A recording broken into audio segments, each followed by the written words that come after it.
ಕರ್ತನ ಶ್ರೇಷ್ಠ ನಾಮದಲ್ಲಿ ನಿಮಗೆಲ್ಲರಿಗೂ ನನ್ನ ವಂದನೆಗಳು. ಎಫೆಸದವರಿಗೆ ಬರೆದ ಪತ್ರಿಕೆಯಲ್ಲಿ ದೇವರ ಕೃಪಾವರಗಳ ಕುರಿತು ಸಂಕ್ಷಿಪ್ತವಾಗಿ ಕಲಿಯೋಣ. ಕೃಪೆ ಎಂದರೆ ದೈನಂದಿನ ಜೀವನಕ್ಕೆ ಅವಶ್ಯವಾದ ದೈವಿಕ ನೆರವು. ನಾವು ದೇವರ ಕೃಪೆಯಿಂದ ರಕ್ಷಿಸಲ್ಪಟ್ಟಿದ್ದೇವೆ. ಈಗ ನಮ್ಮ ಜೀವನದ ಸಮಸ್ಯೆಗಳು, ಪರೀಕ್ಷೆಗಳು ಮತ್ತು ದುಃಖಗಳನ್ನು ಎದುರಿಸಲು ನಮಗೆ ದೇವರಿಂದ ಶಕ್ತಿ ಬೇಕು. ಎಫೆಸದವರಿಗೆ ಬರೆದ ಪತ್ರಿಕೆಯಲ್ಲಿ ಕೃಪೆ ಬಹಳ ಪ್ರಮುಖವಾದ ವಿಷಯ ಎಂಬುದರಲ್ಲಿ ಸಂದೇಹವೇ ಇಲ್ಲ. ಕೆಲವು ವಿದ್ವಾಂಸರು ಕೃಪೆ ಈ ಪತ್ರಿಕೆಯ ಕೇಂದ್ರ ವಿಷಯವೆಂದು ನಂಬುತ್ತಾರೆ. ದೇವರ ಅನುಗ್ರಹವನ್ನು ಸಂಕ್ಷಿಪ್ತ ರೂಪದಲ್ಲಿ ವ್ಯಾಖ್ಯಾನಿಸಲಾಗಿದೆ. God's grace riches at Christ expense, GRACE. ಎಫೆಸದವರಿಗೆ ಬರೆದ ಪತ್ರಿಕೆಯಲ್ಲಿ ಕ್ರೈಸ್ತ ವಿಶ್ವಾಸಿಗಳಿಗೆ ಕ್ರಿಸ್ತ ಯೇಸುವಿನಲ್ಲಿ ದೇವರ 7 ಕೃಪಾವರಗಳು. ಮೊದಲನೆಯದು ರಕ್ಷಣೆ ಹೊಂದಿರುವುದು. ಅಧ್ಯಾಯ 2 ವಚನ 8. ನಂಬಿಕೆಯ ಮೂಲಕ ಕೃಪೆಯಿಂದಲೇ ರಕ್ಷಣೆ ಹೊಂದಿದವರಾಗಿದ್ದೀರಿ. ಆ ರಕ್ಷಣೆಯು ನಿಮ್ಮಿಂದುಂಟಾದದಲ್ಲ, ಅದು ದೇವರ ವರವೇ. ದೇವರು ತೋರಿಸಿರುವ ಅಪಾರ ಕೃಪೆ. ನಾವು ಅರ್ಹರಲ್ಲದವರು ಆಗಿದ್ದಾಗ್ಯೂ ರಕ್ಷಣೆಯನ್ನು ಪಡೆಯುತ್ತೇವೆ.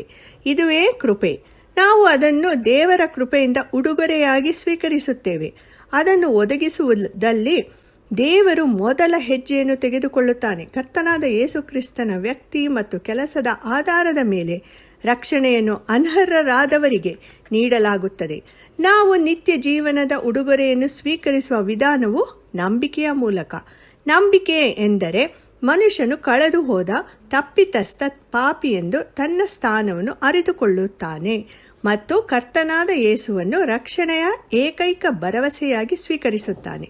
ಆ ರಕ್ಷಣೆಯು ನಿಮ್ಮಿಂದುಂಟಾದದಲ್ಲ, ಅದು ದೇವರ ವರವೇ. ಉಡುಗೊರೆಯು ಉಚಿತ ಮತ್ತು ಷರತ್ತಿಲ್ಲದ ಕೊಡುಗೆಯಾಗಿದೆ.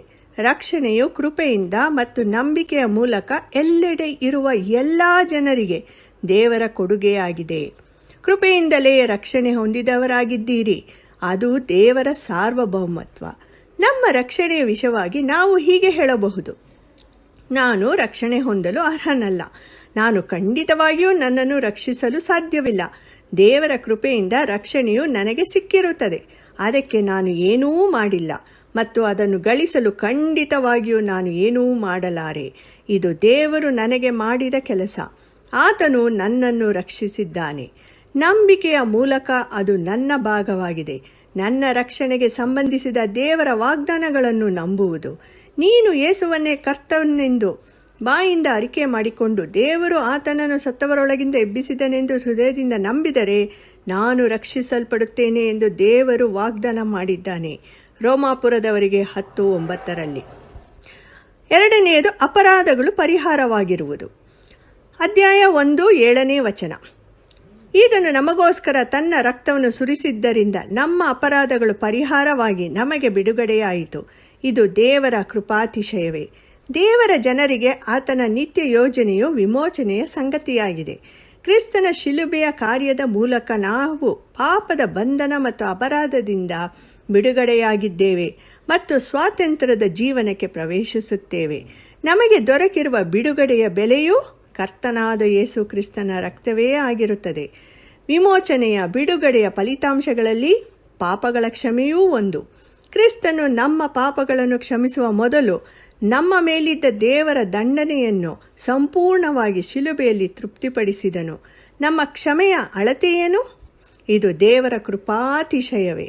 ದೇವರ ಕೃಪಾತಿಶಯವನ್ನು ನಾವು ಅಳೆಯಲು ಸಾಧ್ಯವಾದರೆ ಆತನು ನಮ್ಮನ್ನು ಎಷ್ಟು ಸಂಪೂರ್ಣವಾಗಿ ಕ್ಷಮಿಸಿದ್ದಾನೆ ಎಂಬುದನ್ನು ನಾವು ಅಳೆಯಬಹುದು. ಆತನ ಕೃಪೆಯು ಅನಂತವಾಗಿದೆ, ಹಾಗೆಯೇ ಆತನ ಕ್ಷಮೆಯೂ ಸಹ. ಕೀರ್ತನೆಗಳು 103, 11, 12ರಲ್ಲಿ ಭೂಮಿಯ ಮೇಲೆ ಆಕಾಶವು ಎಷ್ಟು ಉನ್ನತವೋ ಆತನಲ್ಲಿ ಭಯಭಕ್ತಿ ಉಳ್ಳವರ ಮೇಲೆ ಆತನ ಕೃಪೆಯು ಅಷ್ಟು ಅಪಾರವಾಗಿದೆ. ಪೂರ್ವಕ್ಕೂ ಪಶ್ಚಿಮಕ್ಕೂ ಎಷ್ಟು ದೂರವೋ ನಮ್ಮ ದ್ರೋಹಗಳನ್ನು ನಮ್ಮಿಂದ ತೆಗೆದು ಅಷ್ಟು ದೂರ ಮಾಡಿದ್ದಾನೆ. ಮೂರನೆಯದು ಪುತ್ರ ಸ್ಥಾನ ಹೊಂದಿರುವುದು. ಅಧ್ಯಾಯ 1 ವಚನ 5, 6. ಆತನು ತನ್ನ ಕೃಪೆಯನ್ನು ಪ್ರಖ್ಯಾತಿಗೆ ತರಬೇಕೆಂದು ನಮ್ಮನ್ನು ಯೇಸು ಕ್ರಿಸ್ತನ ಮೂಲಕ ತನ್ನ ಪುತ್ರರನ್ನಾಗಿ ಸ್ವೀಕರಿಸುವುದಕ್ಕೆ ದಯಾಪೂರ್ವಕವಾದ ತನ್ನ ಚಿತ್ತಾನುಸಾರವಾಗಿ ಮೊದಲೇ ಸಂಕಲ್ಪ ಮಾಡಿದ್ದನು. ಆ ಕೃಪಾದಾನವು ಆತನ ಪ್ರಿಯನಲ್ಲಿಯೇ ನಮಗೆ ದೊರಕಿತು. ರಕ್ಷಣೆ ಹೊಂದಿದ ಎಲ್ಲರನ್ನು ದೇವರ ಪುತ್ರರನ್ನಾಗಿ, ಮಕ್ಕಳನ್ನಾಗಿ ದೇವರ ಕುಟುಂಬಕ್ಕೆ ಸ್ವೀಕರಿಸಲಾಗುತ್ತದೆ. ದೇವರ ಕುಟುಂಬದಲ್ಲಿ ವಿಶ್ವಾಸಿಗಳು ಪುತ್ರತ್ವದ ಎಲ್ಲ ಸವಲತ್ತುಗಳು ಮತ್ತು ಜವಾಬ್ದಾರಿಗಳನ್ನು ಹೊಂದಿರುವುದು. ಗಲಾತ್ಯ 4:4-7. ಧರ್ಮಶಾಸ್ತ್ರಾಧೀನರು ಆದವರನ್ನು ವಿಮೋಚಿಸಬೇಕೆಂತಲೂ ಪುತ್ರರ ಪದವಿಯನ್ನು ನಮಗೆ ದೊರಕಿಸಬೇಕೆಂತಲೂ ಆತನು ಸ್ತ್ರೀಯಲ್ಲಿ ಹುಟ್ಟಿದವನಾಗಿಯೂ ಧರ್ಮಶಾಸ್ತ್ರ ಅಧೀನನಾಗಿಯೂ ಬಂದನು. ಮಗನಾಗಿದ್ದಿ, ಮಗನೆಂದ ಮೇಲೆ ದೇವರ ಮೂಲಕ ಬಾಧ್ಯನೂ ಆಗಿದ್ದಿ. ರೋಮಾಪುರದವರಿಗೆ 8:15 ಮಗನ ಭಾವವನ್ನು ಹೊಂದಿದವರಾಗಿದ್ದೀರಿ. ಈ ಭಾವದಿಂದ ನಾವು ದೇವರನ್ನು ಅಪ್ಪ, ತಂದೆಯೇ ಎಂದು ಕೂಗುತ್ತೇವೆ. ಪುತ್ರ ಸ್ಥಾನವನ್ನು ನಾವು ಹೊಂದಿರುವುದು ಯೇಸು ಕ್ರಿಸ್ತನಿಂದ. ನಾವು ನಮ್ಮ ಪಾಪಗಳಲ್ಲಿ ಇರುವವರೆಗೂ ದೇವರು ನಮ್ಮನ್ನು ಆತನ ಬಳಿಗೆ ಕರೆತರುತ್ತಿರಲಿಲ್ಲ. ಆದ್ದರಿಂದ ಕರ್ತನಾದ ಯೇಸು ಈ ಭೂಮಿಗೆ ಬಂದನು ಮತ್ತು ಆತನ ಮರಣ, ಸಮಾಧಿ ಮತ್ತು ಪುನರುತ್ಥಾನದಿಂದ ಆತನು ಪಾಪದ ಪ್ರಶ್ನೆಯನ್ನು ದೇವರಿಗೆ ತೃಪ್ತಿಗನುಸಾರವಾಗಿ ಇತ್ಯರ್ಥಪಡಿಸಿದನು.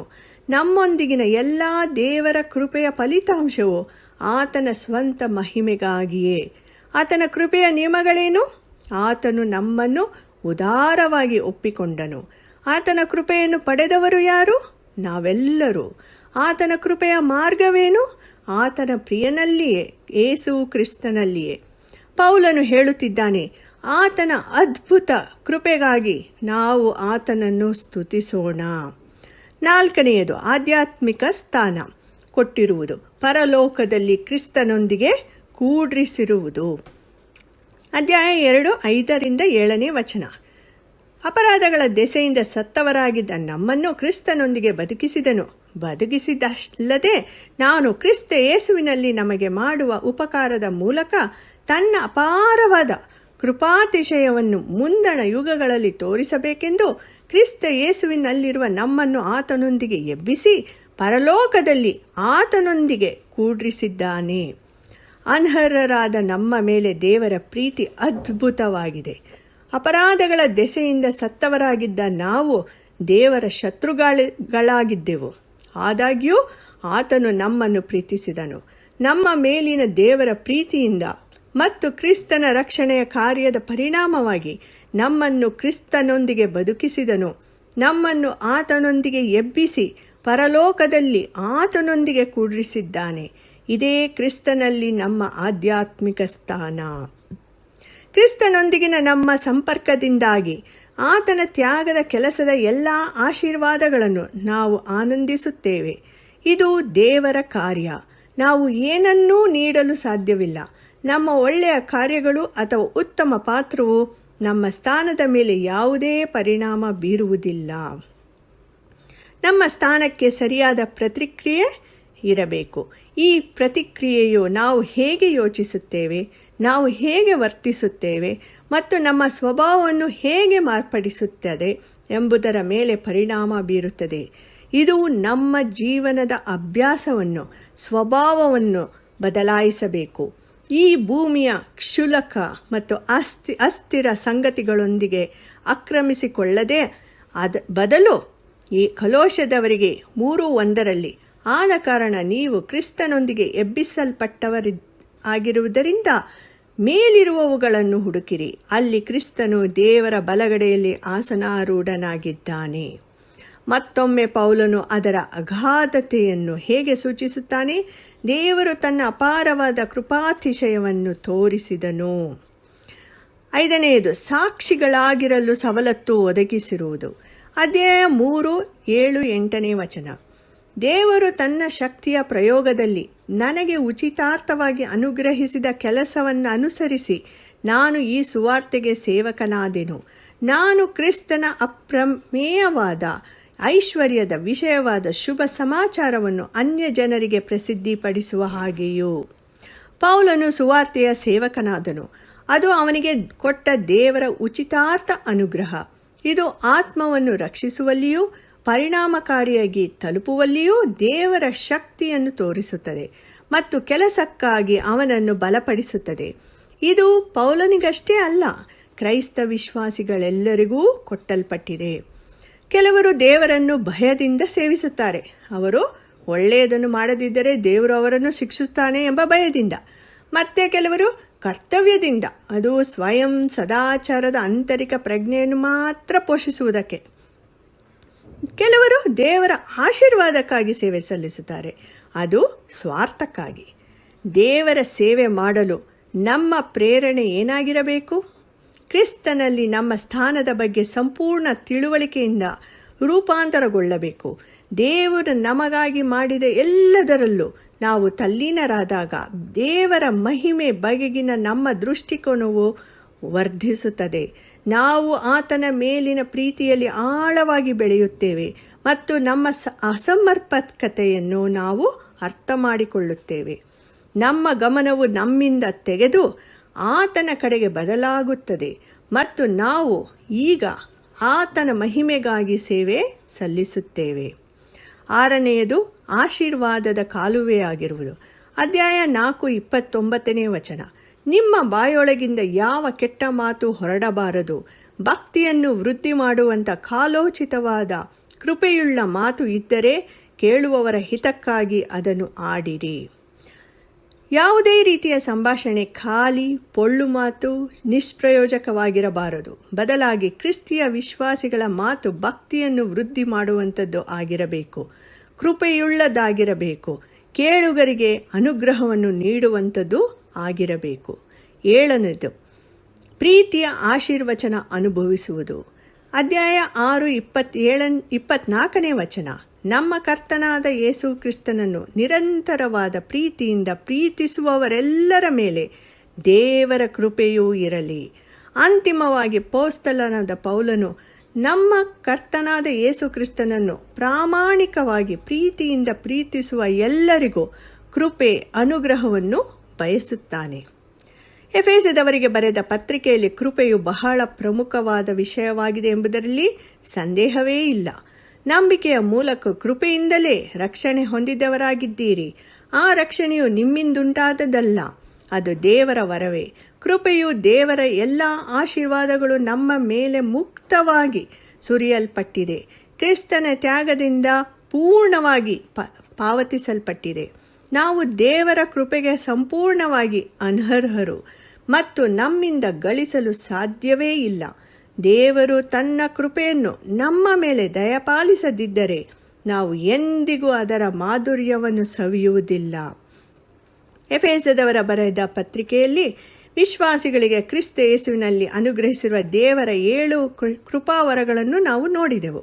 1ನೇಯದು ರಕ್ಷಣೆ ಹೊಂದಿರುವುದು, 2ನೇಯದು ಅಪರಾಧಗಳು ಪರಿಹಾರವಾಗಿರುವುದು, 3ನೇಯದು ಪುತ್ರಸ್ಥಾನ ಹೊಂದಿರುವುದು, 4ನೇಯದು ಆಧ್ಯಾತ್ಮಿಕ ಸ್ಥಾನ ಕೊಟ್ಟಿರುವುದು, ಪರಲೋಕದಲ್ಲೇ ಕ್ರಿಸ್ತನೊಂದಿಗೆ ಕೂಡಿಸಿರುವುದು, 5ನೇಯದು ಸಾಕ್ಷಿಗಳಾಗಿರಲು ಸವಲತ್ತು ಒದಗಿಸಿರುವುದು, 6ನೇಯದು ಆಶೀರ್ವಾದದ ಕಾಲುವೆಯಾಗಿರುವುದು, 7ನೇಯದು ಪ್ರೀತಿಯ ಆಶೀರ್ವಚನ ಅನುಭವಿಸುವುದು. ನಿಮ್ಮ ಜೀವನಕ್ಕಾಗಿ ದೇವರು ಅದ್ಭುತ ಯೋಜನೆಯನ್ನು ಹೊಂದಿದ್ದಾನೆ. ಈ ಹೇಳಿಕೆಯು ಜೀವನವನ್ನು ಪೂರ್ಣವಾಗಿ ಆನಂದಿಸಲು ಯಾವುದೇ ಸಮಸ್ಯೆಗಳಿಲ್ಲದ ಸಂತೋಷದ ಜನರ ಚಿತ್ರಗಳನ್ನು ತೋರಿಸುತ್ತದೆ ಅಲ್ಲವೇ? ಆದರೆ ಸತ್ಯವೇನೆಂದರೆ ಉತ್ತಮ ವಿಶ್ವಾಸಿಗಳು ಸಹ ನೋವು ಮತ್ತು ಸಂಕಟಗಳನ್ನು ಅನುಭವಿಸುತ್ತಾರೆ. ನಿಮ್ಮ ಜೀವನಕ್ಕಾಗಿ ದೇವರು ನಿಜವಾಗಿಯೂ ಅದ್ಭುತ ಯೋಜನೆಯನ್ನು ಹೊಂದಿದ್ದಾನೆ. ಕೃಪೆಯ ಮೇಲೆ ಕೃಪೆ, ಕೃಪೆಯ ಮೇಲೆ ಕೃಪೆ. ಜಗತ್ ಉತ್ಪತ್ತಿಗೆ ಮುಂಚೆ ದೇವರು ಈ ಯೋಜನೆಯನ್ನು ಜಾರಿಗೆ ತಂದನು. ಆತನು ಪರಲೋಕದಲ್ಲಿನ ಸಕಲ ಆತ್ಮೀಯ ವರಗಳನ್ನು ನಮಗೆ ಕ್ರಿಸ್ತ ಯೇಸುವಿನಲ್ಲಿ ಅನುಗ್ರಹಿಸಿದ್ದಾನೆ.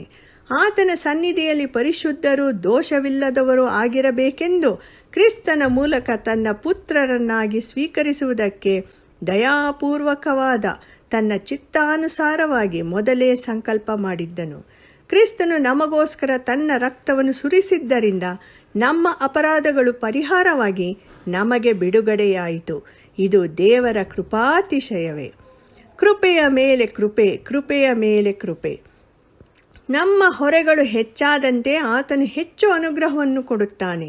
ನಮ್ಮ ಶ್ರಮ ಹೆಚ್ಚಾದಂತೆ ಆತನು ಹೆಚ್ಚು ಶಕ್ತಿಯನ್ನು ಕಳುಹಿಸುತ್ತಾನೆ. ಹೆಚ್ಚಿನ ದುಃಖಗಳಿಗೆ ಅವನು ತನ್ನ ಕರುಣೆಯನ್ನು ಸೇರಿಸುತ್ತಾನೆ. ಪರೀಕ್ಷೆಗಳನ್ನು ಎದುರಿಸಲು ಆತನು ಶಾಂತಿಯನ್ನು ಗುಣಿಸುತ್ತಾನೆ. ನಮ್ಮ ಸಹಿಷ್ಣುತೆಯ ಭಂಡಾರವು ಖಾಲಿಯಾದಾಗ, ನಾವು ದಣಿದಾಗ, ನಮ್ಮ ಶಕ್ತಿ ವಿಫಲವಾದಾಗ, ನಾವು ಸಂಗ್ರಹಿಸಿದ ಸಂಪನ್ಮೂಲಗಳ ಅಂತ್ಯವನ್ನು ತಲುಪಿದಾಗ ನಮ್ಮ ತಂದೆಯ ಪೂರ್ಣ ಕೊಡುಗೆ ಆಗಷ್ಟೇ ಪ್ರಾರಂಭವಾಗಿದೆ ಮಾತ್ರ. ಆತನ ಪ್ರೀತಿಗೆ ಯಾವುದೇ ಮಿತಿಗಳಿಲ್ಲ. ಆತನ ಅನುಗ್ರಹಕ್ಕೆ ಅಳತೆ ಇಲ್ಲ. ಆತನ ಶಕ್ತಿಯು ಮನುಷ್ಯರಿಗೆ ತಿಳಿದಿಲ್ಲ. ಯೇಸುವಿನಲ್ಲಿ ಆತನ ಅನಂತ ಕ್ರಿಸ್ತನ ಅಪ್ರಮೇಯವಾದ ಐಶ್ವರ್ಯದಿಂದ ಆತನು ಕೊಡುತ್ತಾನೆ ಮತ್ತು ಕೊಡುತ್ತಾನೆ ಮತ್ತೆ ಕೊಡುತ್ತಾನೆ. ನಮ್ಮ ಕರ್ತನಾದ ಯೇಸು ಕ್ರಿಸ್ತನನ್ನು ನಿರಂತರವಾದ ಪ್ರೀತಿಯಿಂದ ಪ್ರೀತಿಸುವವರೆಲ್ಲರ ಮೇಲೆ ದೇವರ ಕೃಪೆಯೂ ಇರಲಿ.